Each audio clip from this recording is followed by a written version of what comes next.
I'm alive. Good to see you guys. It's wannabe snake dove chat time.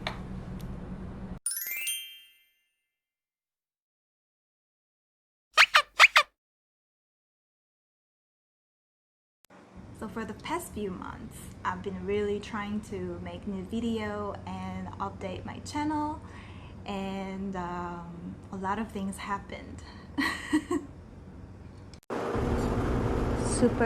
super hot today. I may have to go inside after a while. The neighbors cutting their some kind of metal pieces. I think they're redoing their garage. But don't worry guys, I didn't forget about you guys.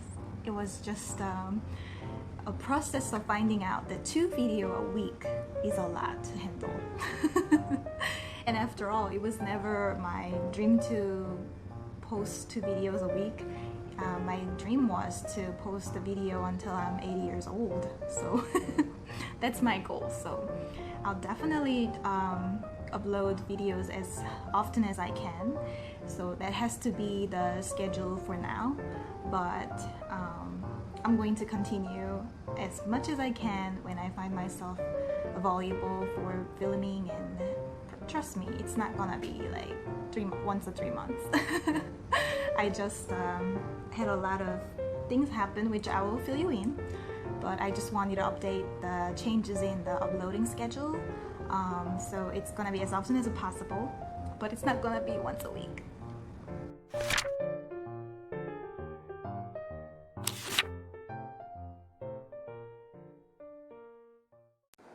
So many of you asked, where are you?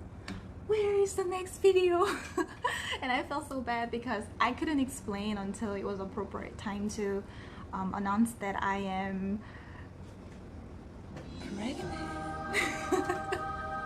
Yes, I got pregnant again, and I found out I'm pregnant when I was uploading the first video. And I don't know if you noticed, but my first video I'm quite chubby because I was still losing the weight from giving birth to Caleb, my second child. But between the first and second video I lost 10 pounds, and then from second video to third, fourth, I think I lost about 15 pounds. That's a lot of weight. So I've been having some first trimester morning sickness, which I didn't have with my other 2 boys. I guess every pregnancy is different, and yeah, that was a struggle. And also my second born, Caleb, was going through some teething, so it was very hard for me to find the time to film, and I did not want to interrupt his nap, as their nap time is usually the time that I film videos for YouTube. So that's my excuses. Valid? Yes, valid. Come on. So I really sincerely apologize to you guys for having this video being so delayed, but I'm not sorry for having another baby, as children are a blessing, and I'm very happy to tell you and share this good news of having another child. And I am 27 weeks now already, so there's only 3 months left for me to meet this new boy. Yes, I'm gonna have 3 boys. Can you believe?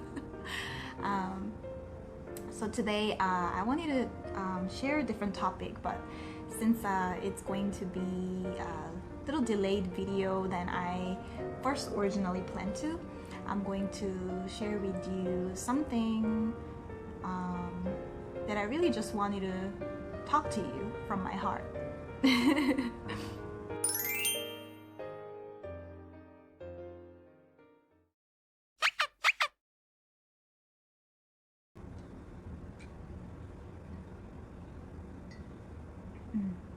So today's chat time topic is 박해, persecution. Persecution? Why is your topic persecution? It's a rather heavy topic, and I am very aware of that.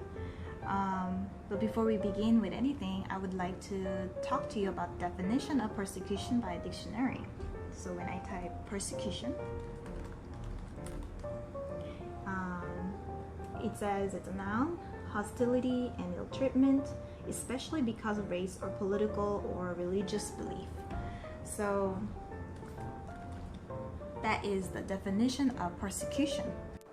So my question is, now that we know the definition, and if you're a Christian, you probably read about persecution from Bible often enough to really have some kind of impression about what persecution is. And I did the same too. My impression of persecution was this. You missionaries do not seem to know Japan. Where are you taking them? There is evil in this place. I sense its strength. Surrender. Give up the faith. What if I refuse? It's too dangerous. We asked for this mission. I hope I have found the strength for whatever awaits me. Silence. So that's the footage from a movie called Silence.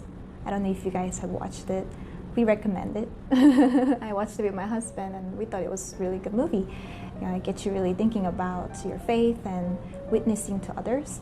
But yeah, that was the impression of persecution, at least for me. I initially thought that that kind of form of persecution, which is rather severe, is considered persecution. When people say persecution, I thought it had to be that severe. Do you believe in Jesus Christ? Yes? Ka-ching! You know, like that kind.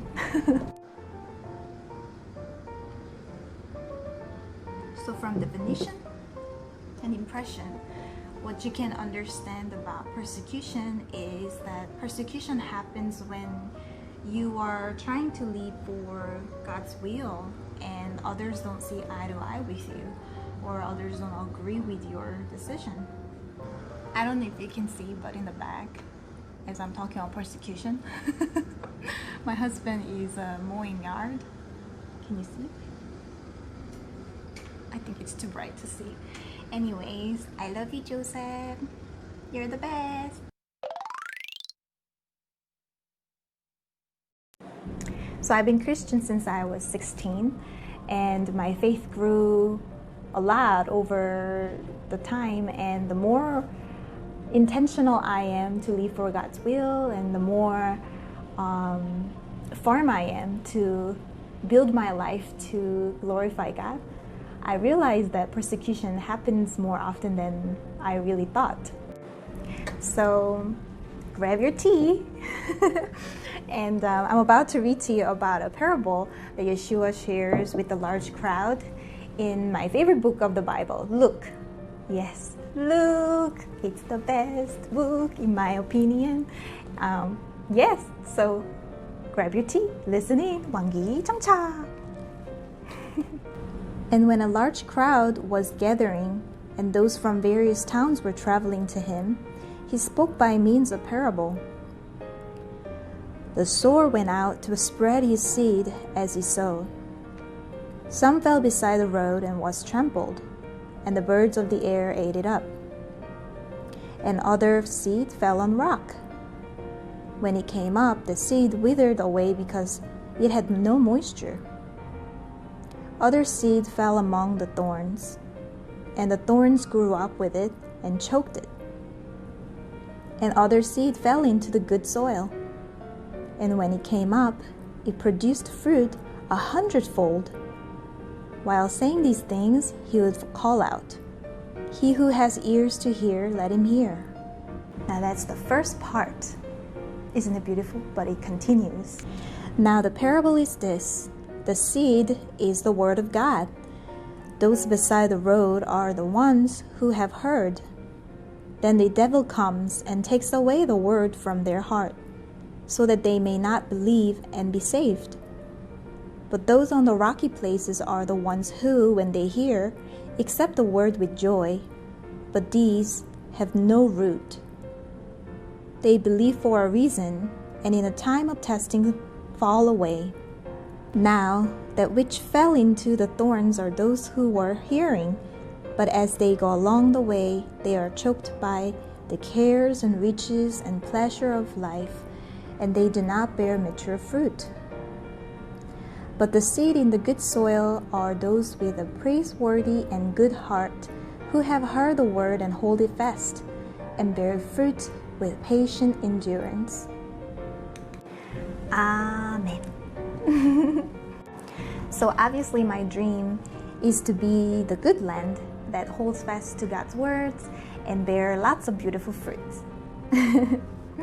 But sometimes birds, thorns, wind, even dry soil, things come in the way.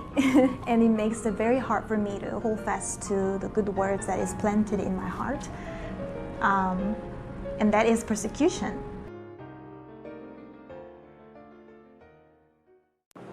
So just like the seed that is planted in the soil, and the joy of receiving this seed can be taken away by the thorns, rock, wind, dryness of the soil, anything. Persecution, I believe, comes in many different forms, and it comes to take the joy out of our heart, and also it comes to destroy our faith. And it doesn't always come in a dramatic form that we see in the movies or we read in the Bible, but it also comes in a very unexpected sources and in a very unexpected source.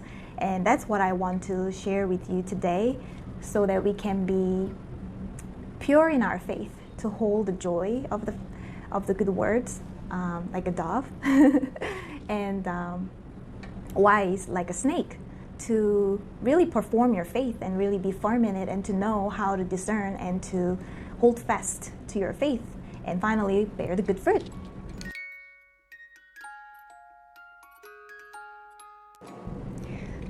So I look back and there are so many good words that was told to my ear. And it was planted in my heart, my soil. And I would say the first good word that was told to me was that I am to love God with all my heart, all my soul, and to heed His teachings day and night. And as I was doing so, I think I was 20 at the time, and there was I would describe her as a little bird. She came by, and one time she very boldly told me that, Mira, why are you reading Bible so often? Why are you studying Bible so much?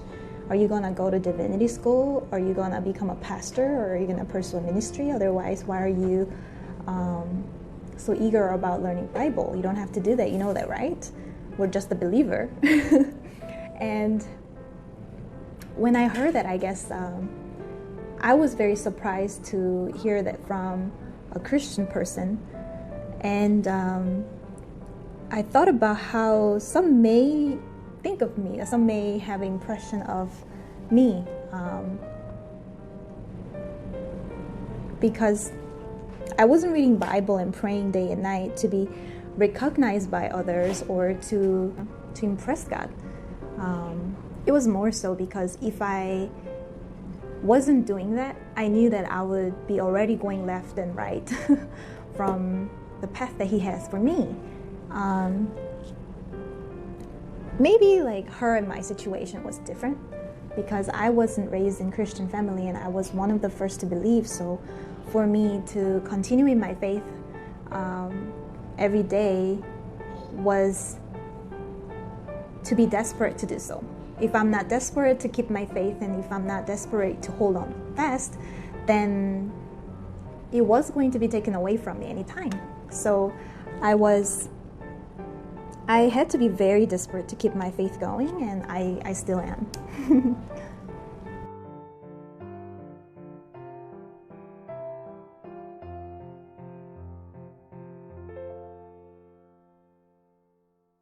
No, thank you.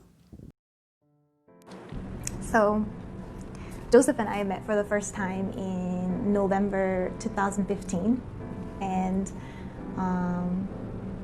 he asked me out after third time of meeting. And I told him I needed some time to pray, and asked God, so he agreed. And when I prayed, I heard from God that Joseph was the one for me to cling to. I was very hesitant because I've prayed about getting in relationship with people, but I never had a yes answer before, so I was very excited and nervous. As we started our relationship in December 2015, in prayer we both realized that we are to be married. And we were engaged in March 2015. But before we got engaged, I had to introduce Joseph to my family and friends and ask my parents for permission, as that is the custom in Korea. So imagine how my families and friends would have felt, because it was 3 months after I met Joseph and 2 months after dating him that I was asking them for permission to be married to him. So as you can guess, there were many birds, rock, thorn, wind that was in our way to get married finally. We really had to fight through all of them in order to get married and to continue in our marriage. So most common thing that we heard from others were that we should at least date each other for a whole year to see and learn about each other, kind of get the feel of what we were getting ourselves into.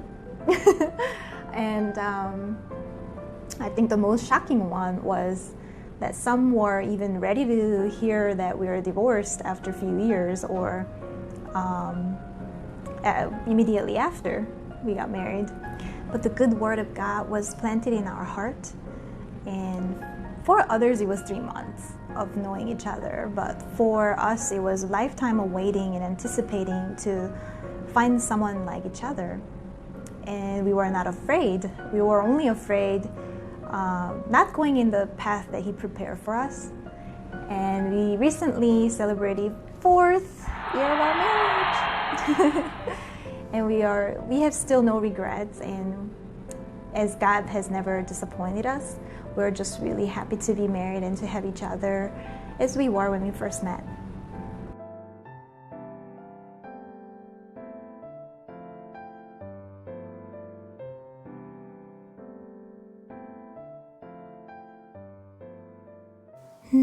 No thanks. Now, when we found out that we were pregnant yet again with another baby, we were very surprised. It was 10 months after I gave birth to my second child, Caleb, and he was just weaning. And we wanted more children, but we just didn't expect it that soon. And we had to ask God for wisdom and strength. And God ensured us and really gave us confidence in the fact that he entrusted us with another child. And after all, it was Joseph and my long desired dream to have many children, even before we met each other. And after all, it is true, we believe wholeheartedly that the one who gives life gets to decide when and how, even if it's unexpectedly sooner than we think. So we were very excited to share that we have another baby coming in November. And when we share that good news, some surprised me with a different perspective, which I did think about, but didn't think too much about. Oh, come on. You should stop, really stop now after this one. Are you really going to have more kids after this one? You know that 3 is plenty. 진짜 얘 더 낳을 거야?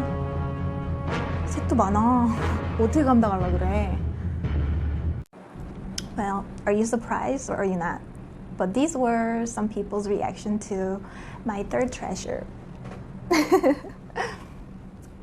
And I knew that they were just only half joking or half serious, mostly coming from loving concerns about my health and our finance and just concerned about being in that family, you know, that family of many kids, the many big kids family. You know, in the end, the conversation ended well because they know that it was always my dream. And I've always had love for the little ones, and I've always dreamed to be a mother, and they are very well aware of that. But soon, it started to get to me because it is true, taking care of kids are not easy. And I am not going to tell you a lie saying like, oh, it's so easy. It's nothing. Oh, it's something. Oh, it's something. Even when I just had Menashe, which is my firstborn, I thought my heart was going to explode because of the having joy of my own child, and also the fear and the heavy responsibility feelings that I had as a parent, which I still do, if not doubled, because I have 2 boys. And as I am 27 weeks pregnant right now, my belly is getting big, and taking care of 2 boys can be very difficult.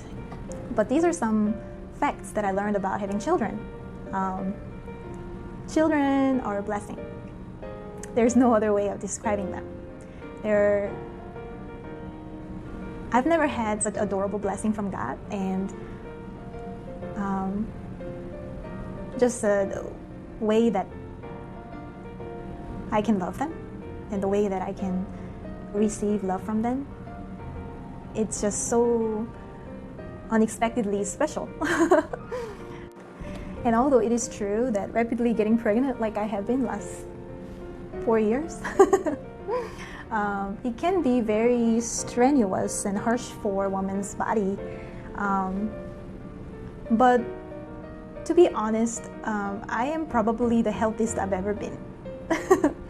Because working alone as a freelancer, I've missed out on a lot of meals. And you just get into work and you just don't think about eating for a while. So there were so many days that I skipped meals and I skipped exercising. And there were so many days that were like that when I was just myself. But having children and wanting to be a good mom and good nurturing person, I've been really eating well, exercising well, and being very responsible for my health.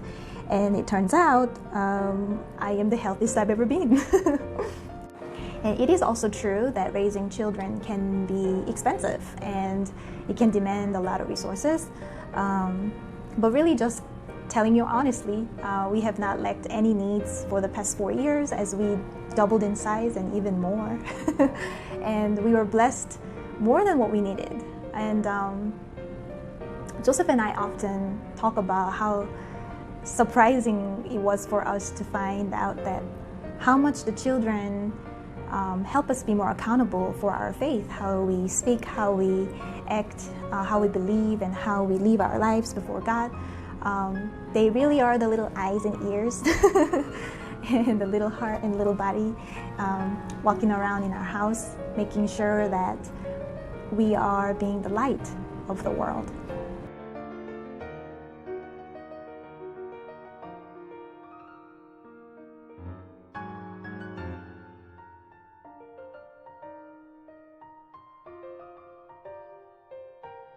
Again, no thanks. So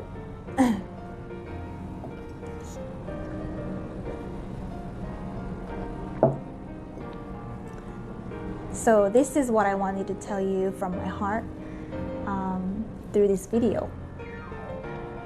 To me, children are blessing. And when God gives blessing to me, I receive with joy. And I keep them. And that is normal to me. But sometimes even loving concerns and joking words from families and friends can become a persecution to my such faith. And persecution can come from many unexpected resources and many unexpected forms. And the person who is telling you all these things that are contrary to the voice of God that you hear may not even know that they are discouraging you. So which is why I believe that we need to be praying and discerning diligently to have our faith not be taken away by these persecutions.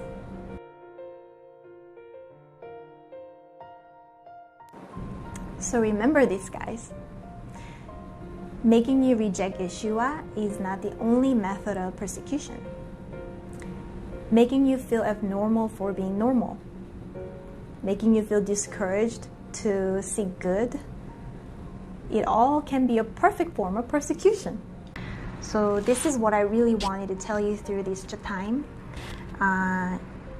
It is normal to love God.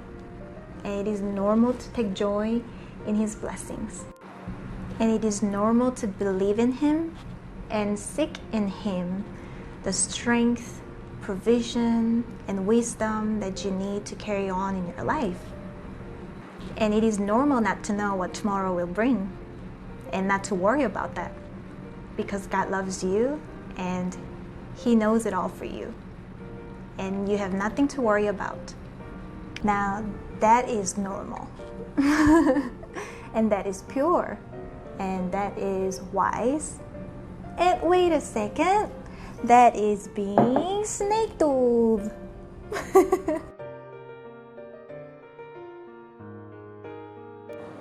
Just so you know, I'm not asking you to be snobbish. I'm not asking you to be stubborn. Humble person listens and prudently discerns what is wisdom and what is persecution. And through it all, they surely bear fruit. But what I want to tell you is that you don't have to hide. You don't have to run away.